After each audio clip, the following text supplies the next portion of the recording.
This is the Impressions Exchange Podcast. Where all topics impacting the graphic imaging and printing industry are addressed via in-depth news coverage, analysis, and timely interviews. Hi, I'm Denise Gustavson, Editorial Director for Printing United Alliance, and the guest host for the special Printing Impressions podcast series in celebration of Women's History Month, highlighting the women in the printing industry. During this series, I'll have the opportunity to talk with women from all segments of the industry about their experiences and their journey as a woman in the printing industry. So today, it's my pleasure to welcome Maeghan Nicholson. She's Director of Marketing with Suttle-Straus, based in Wisconsin. So Maeghan, welcome. Thanks for having me. Pleasure to be here. So good to have you. So I guess to get us started, can you tell me a little bit about what you do as Director of Marketing and a little bit about the company itself? Yeah, so Suttle-Straus is a commercial printer in Waunakee, the only Waunakee in the world. We're right outside of Madison, Wisconsin. And I like to say we do everything from business cards to big signage and everything in between. My role here as a marketing department of one, pretty much managing everything that is written about Suttle-Straus or published. So I'm doing our website, our email, our direct mail, flyers and collateral, as well as live trade show events or open houses here at the building. Everything's going through me. I also manage our creative department, who does client work for graphic design, but then I also get to use their amazing skills on all my marketing stuff. So I'm not really alone, but you have a team. I'm the only person in the marketing department, technically. Well, it certainly keeps you busy. How many open houses do you do? I'm actually just curious.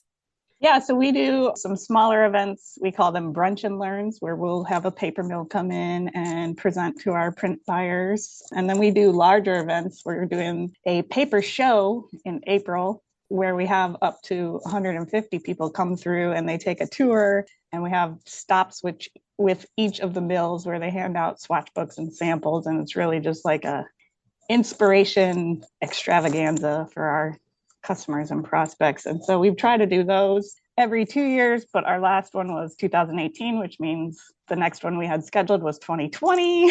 And there was a little thing going on that we just kind of put a damper on a lot of things at that point. So we're really excited to bring that back for 2023 and hopefully make it as big as ever. Awesome. That sounds like fun. I might be a little jealous that I'm not up in your neck of the woods so I can come and go be nosy. But yeah. So how long have you been with Suttle-Straus? I just got my 5-year award. Congratulations. Just been about 5.5 years here. So how did you get involved in printing in the first place? Did you have other roles in printing before you got here, or was this kind of your introduction to the whole industry? No, I graduated with a degree in journalism. So I had worked at the campus newspaper, and I guess that was my only exposure to print. But first 10 years of my career, I spent in software as a service, healthcare industry. So all digital all the time. Print wasn't really on my radar. And I was in the startup world. And eventually, I became a mom of 3, and that world is fast and crazy. And I was looking for something more stable and more a different niche, because I had been in the same niche for 10 years. And so this job was open at Suttle-Straus, and I was like, I know nothing about printing, so why don't I go see what this is about? But I kind of like entering an industry as a newbie, because my job is always about creating content. Mm-hmm. And coming in from that perspective of a print newbie allows me to write blog articles for the Suttle-Straus webpage that is like, what's the difference between offset and digital printing? And I can write about that because I've actually had to learn what is the difference between offset and digital printing. And then I can write it to all the other marketing dummies out there. I call us all dummies because we went to school with no print education. So we don't know how to buy print, and we don't know how to work with printers, and nobody tells us how to do this stuff. So I'm educating my fellow peers, I feel like, out there in the world. Yeah. Have the print buyers changed a lot since you've been working with them? I mean, you're educating them, obviously. From what I've seen, they've gotten much younger. Is that something you're seeing as well? Right. And I think they're very novice about it because, like I said, in school, in marketing schools, you're not exposed to a lot of print. I think direct mail has become a bit of a lost art, which is really sad because after all I've learned here, I wish I could go back to those software as a service companies and do direct mail and print because I know that it would totally work for those companies. And I didn't have that tool in my pocket back then. And so it kind of makes me sad that I couldn't have delivered on those results. But yeah, we have some former print buyers here in sales, and they do a great job of guiding our customers through the print buying process because there's just a lot of naivety about how to do all this stuff. So it's good to have the experience on our team, but it is a lot of education. It's kind of sad in some ways. I've noticed a lot of people think of the print industry. You'd say, oh, you're in the print industry. And they get this weird expression on their face and like, ooh, print?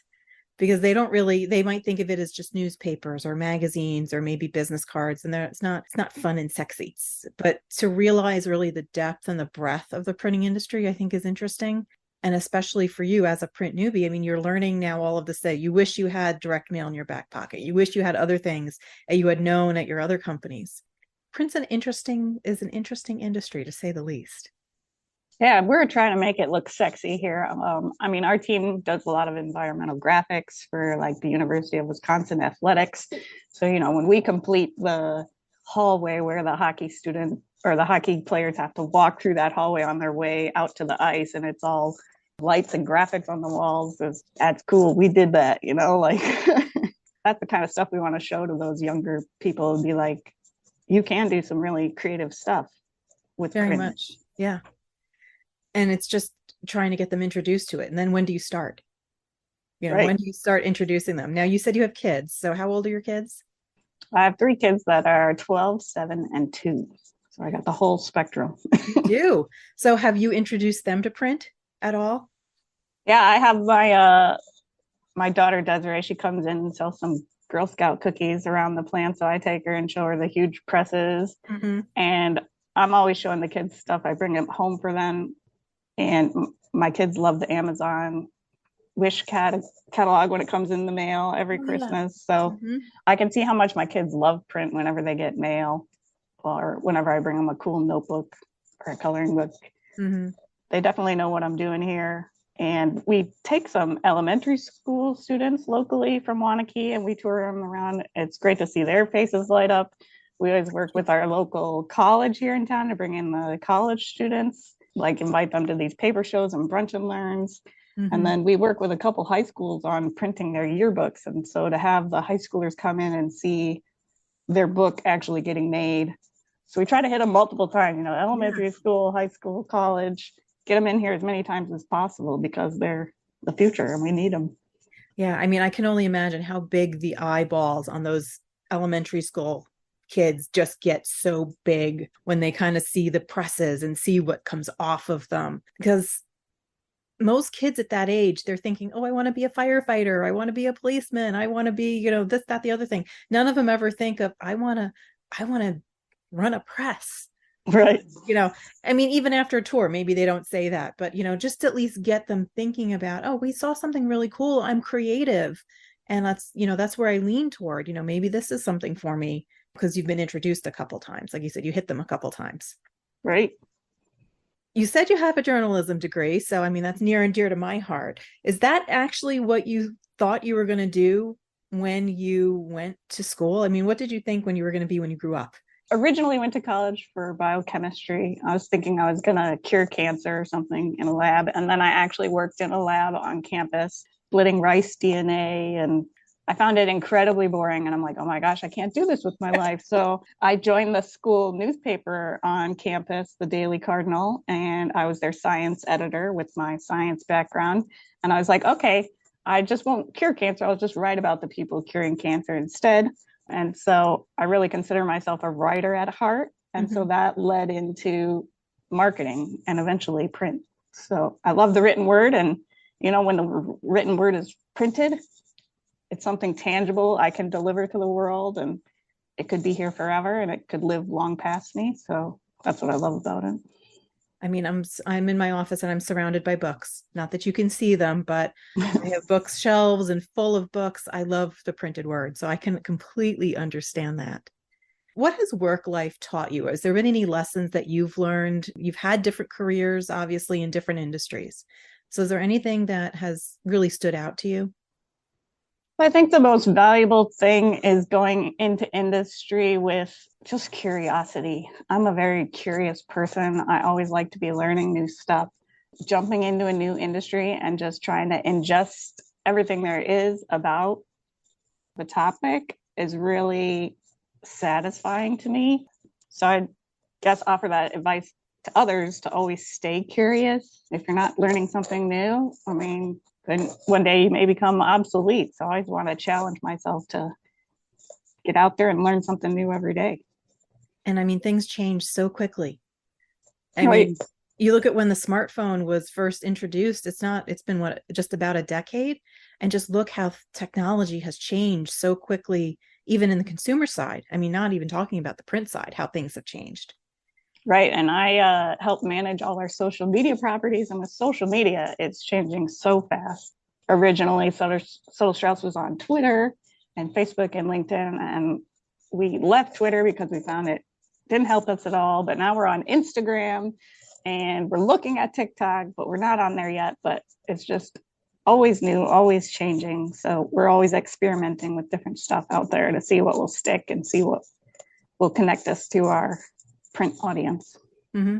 And find you new clients and Mm-hmm. introduce you maybe to the next people that will join your team. Our most effective social media marketing has actually been on Pinterest, Really? which I don't think a lot of printers are doing because we put pins of print work we've produced, like the Etsy sellers out there are putting out the craft things they Mm-hmm. produce. So when you go to the Google and you're searching brochure ideas, one of our boards might come up because Pinterest ranks really high in Google. And so that was a fascinating experiment that really paid off because we get about one inquiry a week coming straight from Pinterest that says, I saw this unique fold you did. Can I get a quote for 10,000 of them? Or That's kind of awesome. yeah. I mean, I'm a Pinterest user and I would not have ever thought about looking up brochures on there, for Yeah. brochure ideas or whatnot. So apparently I'm going to need to go and check that out the next time I'm on Pinterest. Yeah, direct mail ideas or, corporate environment or, lobby signage. You could do a board on practically anything you produce. Awesome. And you're showcasing the work that your team is doing, which has always been exciting to see what you guys can produce. So looking at your career as a whole, has there been any people that have really influenced you, male or female, that have kind of helped you as you progress through your career? Yeah, I think I was really lucky to have some great bosses and in the startup environment, working on small teams. I mean, joining a company of only 10 people, you really have to trust each other and all be rowing in the same direction. And I think you get those really close relationships. So luckily, I've felt like I've always had some really great bosses that encouraged me, supported me, trusted me, and they just kept giving me more opportunities and I'd always say yes. So I think that's helped me grow personally and professionally. So you've had great bosses. Has there been anything else that's really helped you to grow or to be successful, especially in your role that you currently have? I think it's important as a marketer to know your weaknesses. And while I consider myself a very good writer, I'm really not, I have no design eye. So being paired with an amazing creative director or a creative team is what really helps me thrive. I am so thankful to have a whole creative team of amazing graphic designers who can take my idea and turn it into something beautiful and efficient and productive. Whereas I can't even open Photoshop and create anything. So I don't even try to do it. You're the one that gives them the sketches with like the stick people. Stick people. Yeah, that's about as far as I can get. So I understand, but as long as they get the idea, they take it and run with it. Right. And they give me stuff I don't even ask for. And I'm like, that's genius. I'm in awe of their talent over there. And I always want to be supportive of them as a boss and a mentor. No, I as agree. well. And we have two fantastic artists that work on all our publications over here at Printing United Alliance. And I have to say that, I give them ideas for certain things and I'm like, I'm not sure what I want, but something kind of this long. And then literally they come back and it's just amazing, the talent and the creativity that they have. I think that's just in all creative and, artists, they just have that knack. Yeah. Little bit about some of the challenges you may have faced. Obviously, this podcast is part of celebrating Women's History Month, and we know that the print industry is very much male dominated. It has been for a long time. It's getting better as there's more and more women that are entering. But as a female, have you had any barriers in your career because of your gender or any roadblocks? Don't feel like I have felt any. So honestly, I feel like I'm lucky that marketing is really a metrics driven role within an organization. Mm-hmm. And I feel like I've succeeded because I can prove what I do provides real value in dollars and cents. Mm-hmm. And so I can take what I've done and said, I delivered you 200 leads this year, which led to 20 new customers, which is equal to, $200,000 in business. If I was in a role where maybe it's a little bit more squishy, I could see that being really difficult to prove myself. So I understand where it's harder to determine ROI. Women might be at a disadvantage. Mm-hmm.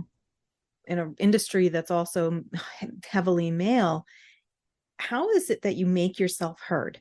Because sometimes, in some cases, I've talked to some women, they're the only woman at a table of 20. How do you make sure that you're being heard and that people respect you as well? Yeah, in group settings, I would probably have people who would say that I speak like a man. I mean, I'll interrupt people, I'll talk over them, I'll do all those things that people get upset about men, like mansplaining to them, with that term.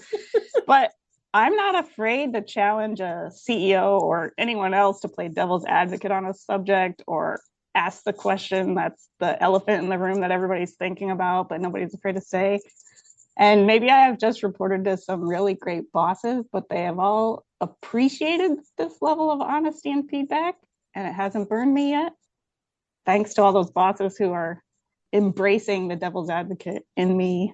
Mm-hmm. And encouraging that. Part of it's like some people are born that they have that kind of inborn confidence that they can say and reference the elephant in the room. For you, is that something that you had to learn, or is that something that was kind of innate in your personality?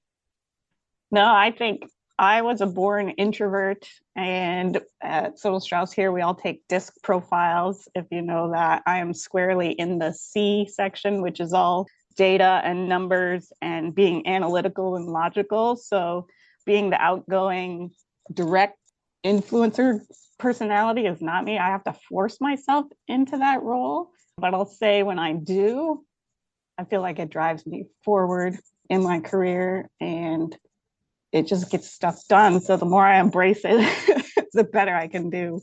It's kind of self-fulfilling in a while. You step outside your comfort zone, it goes well, you get the results, makes you want to do it again because you're going to get results again, just kind of builds on itself. And in being in marketing, you have to kind of do that anyway. I mean, if I'm at a trade show, at a booth, you've got to get out there and talk to people. I would rather be in my little office typing up blogs all by myself all day and be a cave person, but you're in marketing, you got to go out there, shake hands and do the meet and greets and do the tours and the brunch and learns and the events. So while it's uncomfortable, pushing yourself out of your comfort zone is always the right thing to do. Mm-hmm. And it's fulfilling to you and to those that you touch at the same time. Now, you mentioned you have 3 kids. So obviously you have a career, you have a family. How do you juggle both of them? Yeah, I'd like to say people ask if there is work-life balance. I'd say there is no balance. There's only 20 balls in the air at the same time and you're juggling and you try not to drop any of them. And you hope if you do drop one, it's one that doesn't matter. Like, oh, I forgot to get milk at the grocery store, get it later. You don't want to drop any of the major balls. The little stuff is okay. That can be, but trying to keep everything balanced, I think, is tough. And for women, especially, traditionally, their role has not been in the workforce until much more recently. Has it gotten better in terms of women in the workforce being able to handle a work-life balance to a certain degree? Yeah, I mean, I am part of, I guess, what's a little bit of a reversed household. My husband is a stay-at-home dad with our 3 children, so it's only through his sacrifice of a career and staying home with our kids that I'm able to do what I do. I don't know how households with 2 working parents do everything, Yeah. so we've definitely both made our choices, and we see the ups and downs of both those choices. My son's describing how his dad's his best friend, and I say, "What about me?" And he's like, "Well, Mom, you're never here." And I'm like, "Oh, that's an icy dagger to my heart." Oh, yes. But I made my choice to be the breadwinner of the family, and so I'm living with that choice.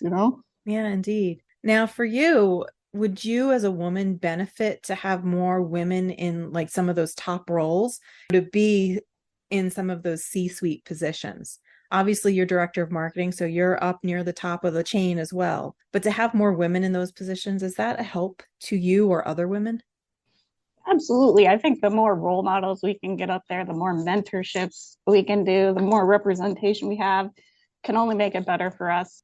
Like I said, I've never had a female boss to report to. I've never reported to a female CEO. Would I love to? Absolutely. I think that's been something that's been missing in my career. I've had great peer leadership people to lean on to, Mm-hmm. and vendors who have supported me, but I've never had that mentorship role. So that would be great.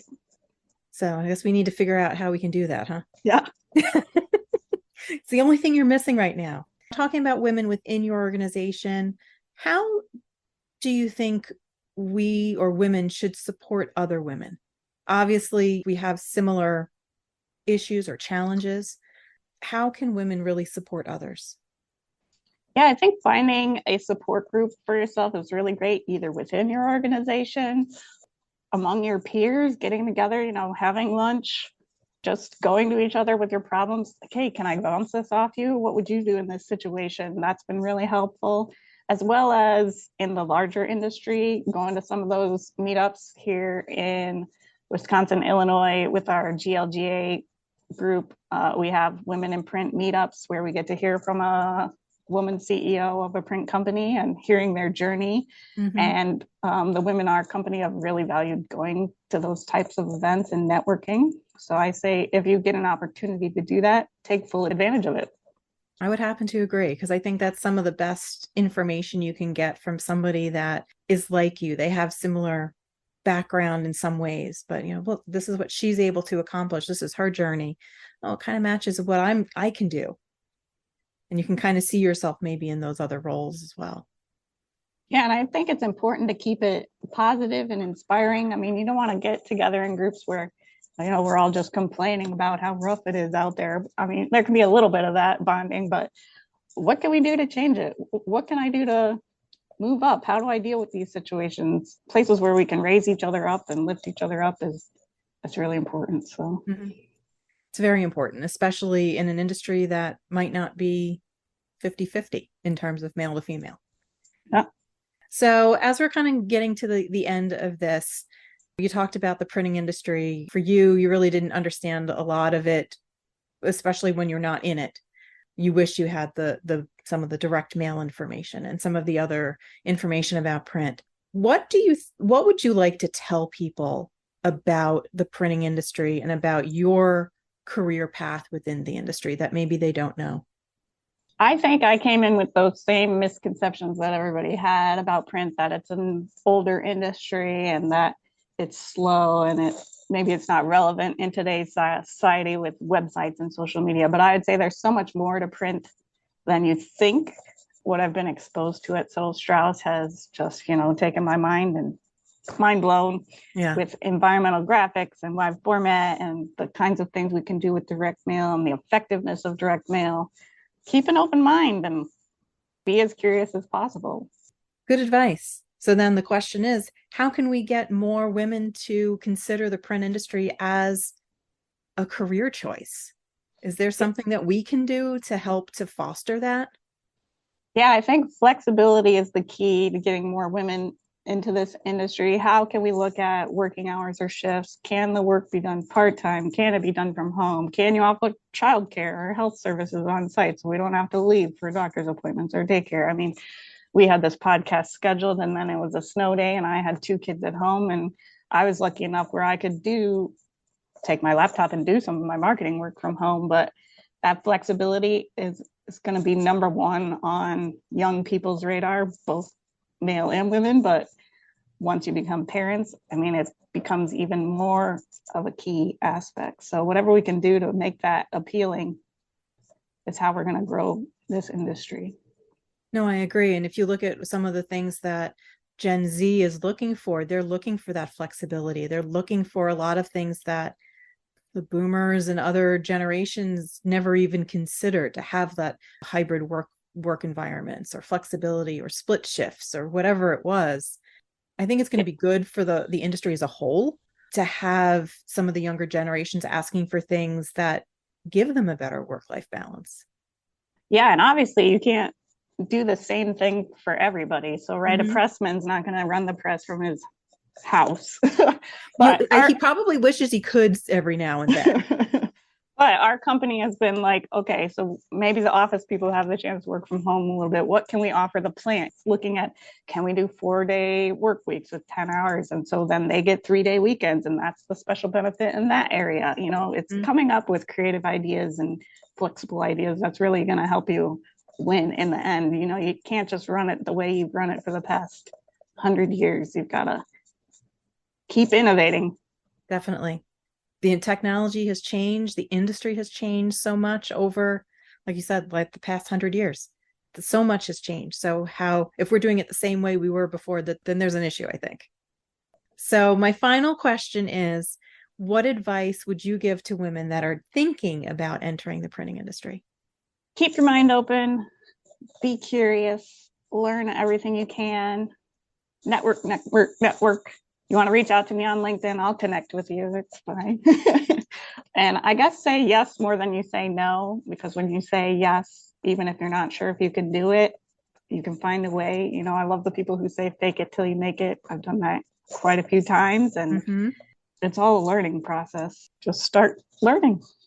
And just go for it. Well, Maeghan, thank you so much for your time today. I really enjoyed this conversation. And again, thank you for being part of our special podcast for this month. Thanks, Denise. Keep up the great work. Thank you so much.